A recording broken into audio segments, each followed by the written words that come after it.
Welcome to JSA TV Live, the newsroom for data center and telecom professionals, coming to you live today from Data Cloud Global Congress in Monaco.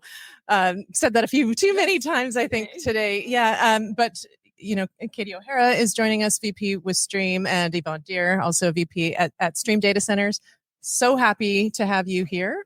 Thanks for joining us. Thanks for having us, and thanks to all the viewers at home and across the globe. Yeah. Hello from Monaco. Yeah. And how's the event going so far for you? So far, so great. It's hard to complain. It's a beautiful location. It's a lot of professionals and peers that we get to collaborate with. And our customers have a big presence here as well. So it's been very productive and fun at the same time. Yeah, great.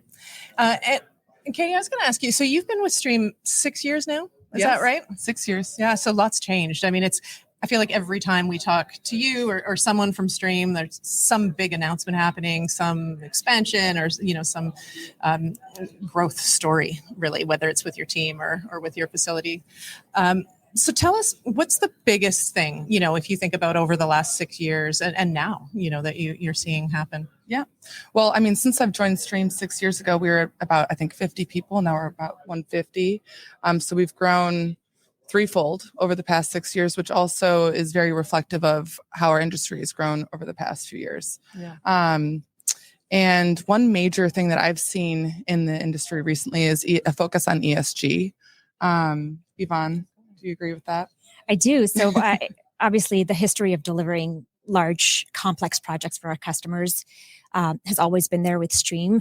But as Katie pointed out, we did add and expand that team, especially to add a specific function around location strategy and development to be able to support some of these larger requirements that we're seeing these days out in the marketplace. So you take that, you couple that with what's going on with supply chain, you take that with what's going on with the utility constraints that we're seeing across multiple markets, take the history, take the land banking that we're able to do that some of our public counterparts and REITs can't necessarily do as freely as we can. And you've got a perfect alignment of everything to be able to engage with our customers earlier than we originally could to deliver some of these projects, 2 or 3 years out into the future. Mm-hmm. And so, Katie, you're focused on strategic partnerships, I believe, and you're focused on hyperscale leasing. Both of these such important growth levers, I believe, for Stream data centers and for the industry, to be honest. But sort of, what are you seeing from a customer perspective in terms of trends and demand that's coming out of the market? Do you want me to take it? Yeah, go on.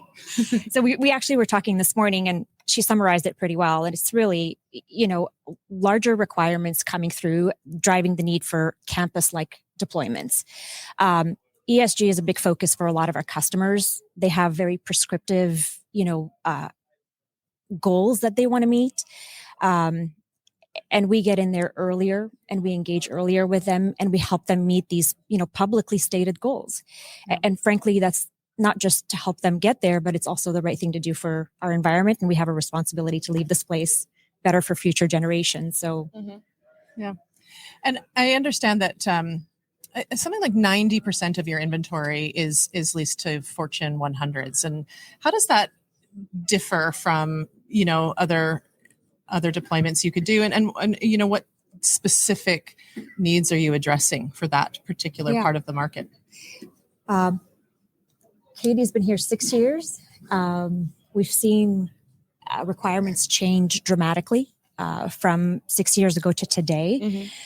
They've gone to a larger, size and campus-like deployments and got more sophisticated in the design elements. And so that earlier, we kind of touched on it a little bit earlier, but that earlier engagement, because of what we're seeing in supply chain, because of what we're seeing on the utility end of things, has helped us as well as our customers realize that's how we set ourselves up for success. So having the ability to have this history of delivery, having the ability to have this team that sources these great locations for us, and having the team has the relationships, in place to capitalize on where the market is today, we just feel very fortunate, and that's why they come.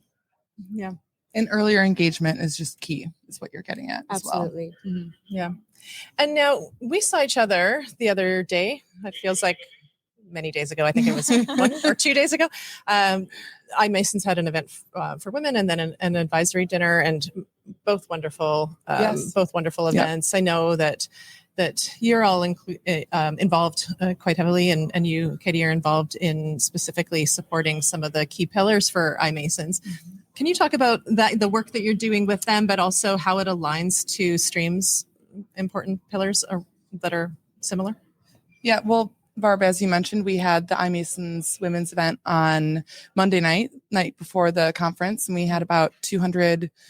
We have 200 women at the conference out of 2,000 attendees, I believe. So that's 10%.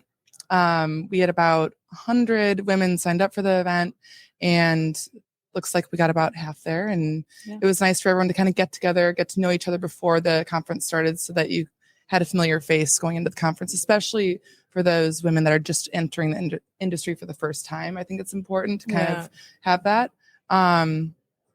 Stream, we have a strong focus on diversity and inclusion as well. So just goes hand in hand with, Stream's goals and objectives as well. And I see her go, and I'm just so impressed, because the biggest challenge is attracting talent, diverse talent into the industry. And a lot of folks write checks, and that's great. But Stream takes it a step further in that, this amazing resource is dedicated to some of those partner groups in making that outreach and getting somebody to the event and speaking to that someone about the industry, educating them, because we really believe it's the right thing to do.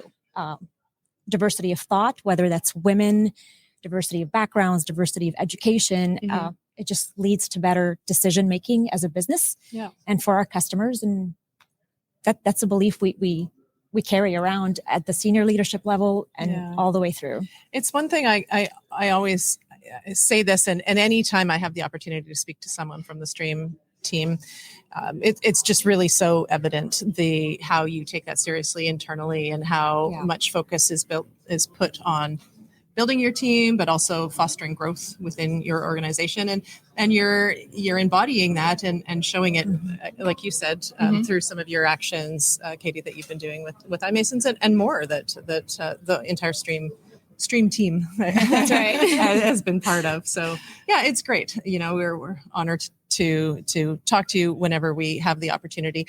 What can we look forward to over the next, I don't know, year? So much. So we touched on it earlier. It's that function of, we have really smart folks that are really talented that join the team and that are primarily focused on finding, land sites and obvious locations where our customers, are saying these markets are important to us. Yeah. But they're also looking in markets where it's not necessarily obvious just yet. North America, Latin America, South America, but it's that drive and kind of baseline within that group that's going to set us up to take it to the next, growth pillar, so to speak, and be able to help our customers meet their forecasts and meet their needs into the future. Amazing. Yeah. Any final words from a partnerships perspective, or anything along those lines? Partnerships in terms of anything that you can just share, like anything you want us to sort of watch out for over the next year?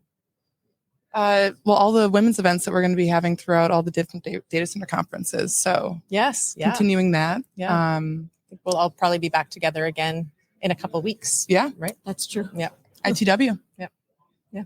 All right, great. Well, so for any of our viewers who want to connect with Stream, either here at the show or after, not everyone unfortunately was able to make the trip, but for those of our viewers that want to connect with you after, how can they find you? LinkedIn or our website. Yes. All right. Great. We'll put the website on the screen so everyone can see it and everyone can connect. And Katie and Yvonne, thank you so much for joining us today. It's always a pleasure.